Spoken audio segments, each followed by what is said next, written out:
Olá, mais uma vez aí a gente vai estar trabalhando o continente asiático.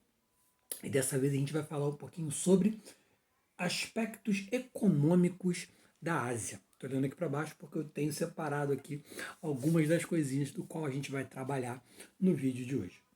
Então é o seguinte, a gente tem uma economia na Ásia bastante variada, porque os países são bem diferentes entre si. E cada um desenvolve uma maneira diferente de estar produzindo, de acordo com o clima, de acordo com cultura. Tudo isso envolve um pouquinho da produção. Por quê? Como assim cultura? Vou te dar um exemplo. Um dos maiores rebanhos bovinos do mundo é o da Índia, que não é utilizado para corte. Por quê? Porque a gente tem culturalmente a vaca sendo sagrada. Tem até aqui uma que eu separei em termos de curiosidade. Isso logicamente vai afetar o desenvolvimento econômico, já que eu não vou utilizar o gado para crescer economicamente, vender, exportar, por exemplo. Aqui, ó. A tradição nasceu graças ao hinduísmo. A gente vai ter um vídeo falando sobre a Índia. A gente vai falar, obviamente, sobre o hinduísmo e os seus mais de 3.000 deuses e blá blá blá. Bom, os Vedas, coletânea de textos religiosos de cerca de 1.500 anos antes de Cristo, comentam a fertilidade do animal, da vaca, né, e associam a várias divindades. No século seguinte, foram criadas leis elevando gradualmente o status religioso bovino. No sistema de castas, a gente vai falar disso no vídeo da Índia, que ainda vigora na sociedade indiana, a vaca é considerada mais pura até do que os brahmanes. Só para a gente se situar, um dos principais deuses dentro do hinduísmo é Brahma. E faz parte da principal trindade de deuses, que é Brahma, o criador, Shiva, o destruidor, e Vishnu, a mantenedora da criação. Então, Brahma é um dos deuses mais importantes e os principais sacerdotes são os Brahmanes. É dito que, dependendo da classe social que você nasceu, você pertence a uma classe social que surgiu anteriormente de uma das partes do deus Brahma. Então, os principais, as pessoas mais elevadas são os Brahmanes, que saíram da cabeça do deus Brahma. E é lógico que os mais pobres vão sair dos pés e tal. A gente vai falar disso no regime de castas. Então, geralmente na Índia, se você não tem uma mobilidade social por conta do regime de castas, não existe mais na Índia. O que eu li aqui no livro tá errado essa partezinha. Não existe mais, mas é lógico, culturalmente ainda se mantém. No caso, não tem mobilidade social no sentido de que se eu nascer pobre, você vai morrer naquela classe social que você não tem como crescer, porque você nasceu daquele jeito e você provavelmente está pagando por alguma coisa da sua vida passada. Se você nasceu daquele jeito, você tem que morrer daquele jeito para que na próxima vida você nasça de uma maneira melhor. Então, devido a. Você viu aí que é pesado a religiosidade hindu dentro da cultura do país. Assim sendo, o leite da vaca, por exemplo, sua urina e até mesmo suas fezes são utilizadas em rituais de purificação. A adoração, no entanto, não é unanimidade entre os hindus e suscita debates inflamados no país. Tá? O fundamentalismo em torno da santificação da vaca, imposto pelos principais grupos religiosos da Índia, eles são debatidos, né? Para que aquilo ali acabe, a gente possa utilizar, a Índia passe a utilizar o boi como, a vaca no caso, como animal que gere economia para o país. É um dos países cujo McDonald's não tem praticamente carne bovina e é só carne de frango. Então, é um exemplo aí que já pegou uma boa parte do vídeo para te explicar como culturalmente determinadas coisas afetam na economia. Mas, como eu disse, depende do país em que você vive, certo? Depende de muitos fatores. Por exemplo, o Japão, que tem basicamente tecnologia gigantesca, né? Basicamente a terceira revolução industrial, o toyotismo, inicia-se ali no Japão.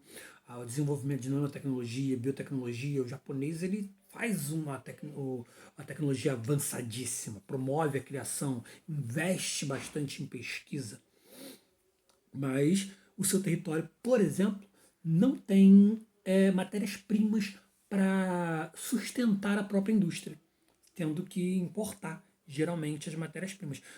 Nas histórias que você for ver sobre o Japão, por exemplo, na Segunda Guerra Mundial, o Japão invade a China para poder tirar carvão mineral, para mandar para aquecer as suas próprias indústrias. Então, ó, o continente asiático, como vimos anteriormente em outros vídeos também a gente viu isso falando sobre população, né? Mais da metade da população do mundo está no continente asiático, com mais de 4,5 bilhões de pessoas. Lembrando aí que, apesar daquele lance da vaca lá que a gente falou da Índia, a Índia tem um PIB gigantesco justamente pelo número de pessoas que vivem nele, e a gente tem um aproveitamento econômico ali por conta desse número gigantesco de pessoas, tá? Isso não vai qualificar uma boa qualidade de vida para a população hindu, tá? Eu vou ter favelas, áreas pobres demais dentro da população da Índia ali. Mas, terceiro maior PIB da Ásia. Atualmente a Ásia é o continente que apresenta o maior crescimento econômico do mundo, onde destacam-se países como a China, a Índia e o Japão. E também outros países que a gente vai poder destacar e muito dentro da economia asiática, a gente pode fazer um vídeo exclusivo só para falar deles, são os tigres asiáticos, países do sul e do sudeste asiático, que se tornaram exportadores de produtos industrializados de uma maneira agressiva dentro do mercado. Por isso tem essa nomenclatura, né, de tigres asiáticos. Se tornaram plataformas de exportação de produtos. São países como a Coreia do Sul, Taiwan, Singapura, Vietnã. É porque aí eu tô falando, a gente tem duas gerações, três, se eu não me engano, gerações de tigres asiáticos, que se tornaram essas plataformas exportadoras, cada um ao seu modo. Alguns imitaram os outros e outros se tornaram esse tigre asiático sozinho, como é o caso da Coreia do Sul, que se tornou um país com bastante visibilidade atualmente, exportando bastante a sua cultura, por exemplo, na forma do K-pop. E além de outros utensílios tecnológicos, como é o caso dos celulares Samsung, por exemplo. A gente tem empresas asiáticas que são fortes demais dentro do mercado mundial. A Hyundai, a Samsung, como eu disse, Toyota. A Ásia é pesada economicamente para o mundo. Lembrando que a gente tem peculiaridades de cada lugar. A gente tem o Oriente Médio, por exemplo, que a gente vai ter o que ali principalmente? Extração de petróleo, porque lá eu vou encontrar os países com a maior quantidade de petróleo dentro do seu território. Ali o Oriente Médio vai ter cerca de 60% do petróleo mundial. Tanto que eles vão criar até um grupo, um cartel, para poder definir preços de barril de petróleo para que as indústrias de extração e refino de petróleo dos países desenvolvidos não sacaneiem eles, não metam a mão e não definam os preços do principal produto que eles possuem.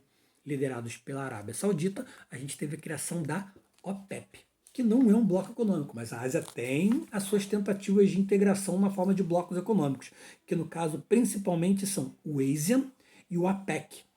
O ASEAN é a Associação das Nações do Sudeste Asiático, que foi criada em 1967, lá na Tailândia, com o objetivo de assegurar a estabilidade política e acelerar o processo de desenvolvimento da região. A APEC é o bloco que se estende pelo sudeste e leste da Ásia, chega na Oceania e na parte da América banhada pelo Oceano Pacífico, formando um imenso mercado internacional. Então a APEC ela não é exclusiva ali da Ásia, mas é um dos blocos de integração asiática que chega na América e Oceania, e por isso sua importância é gigantesca. Tá? A parte de extrativismo, se eu não me engano, falei do carvão na China, falei do petróleo, que ó, na Arábia Saudita é dona do maior reserva de petróleo do mundo e um dos maiores produtores. Na verdade, o país que possui as maiores reservas de petróleo do mundo não é a Arábia Saudita, não, está aqui na América, a Venezuela. Só que, tanto que a Venezuela é o único país da América que faz parte da OPEP. Ali naquela região, a Arábia Saudita é que possui a maior quantidade de petróleo do mundo, as maiores reservas. E ela tem investido bastante na construção de refinarias e indústrias petroquímicas.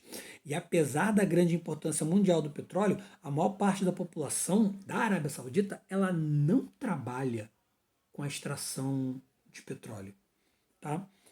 E nem se beneficia da riqueza toda do petróleo ali. Se a gente observar, são poucos os sheiks de petróleo que têm níveis gigantescos de dinheiro. Por isso que eu falei com vocês. Por mais que a gente tenha um país com uma economia gigantesca, como é o caso como eu falei, da Índia aí, que eu citei os três maiores economias, maiores PIBs, Produto Interno Bruto, da Ásia, a Índia se destaca, terceira posição, mas isso não faz da população da Índia uma qualidade de vida gigantesca, melhor, para viver e tudo mais. Então, ó, a indústria. De forma geral, a indústria na Ásia encontra-se em diversos níveis de produção, depende do país. Embora o continente tenha passado por um intenso processo de industrialização nos últimos anos, esse se concentrou apenas em algumas áreas do continente. Enquanto há países que detêm um grande potencial industrial, outros ainda utilizam técnicas antigas na produção ou são extremamente agrícolas. Em termos de agricultura, inclusive, a risicultura é a principal, se eu não me engano, produção agrícola que eu tenho no país. Aqui, ó, vamos ver um pouquinho de agropecuária. Devido ao passado feudal, ainda muito enraizado na maioria dos países da Ásia, a agropecuária é uma atividade ainda muito difundida no continente. Justamente, ó, entre os principais insumos produzidos estão os cereais, principalmente o arroz, a risicultura aí, ó. Trigo, cevada, milho, grão de bico, entre outros, são os outros aí, além do arroz, né, que é esse principal produto, que são bastante produzidos ali na Ásia. Aqui, ó, a risicultura ocupa grande área de plantio do continente, sendo, como mencionado, principalmente na China e na Índia, os maiores produtores mundiais de arroz do mundo, seguidos por dois outros países asiáticos, Bangladesh e o Vietnã. Certo? Então, acredito aí que a gente deu uma condensada no assunto, deu para resumir bastante a economia asiática. Dúvidas a gente vai tirando aí nas nossas plataformas de comunicação aí, tanto no grupo do Facebook, Geografia em Foco Professor Leandro, quanto nas plataformas que a gente tem tido aula como o Google Classroom. Até o próximo vídeo aí, gente.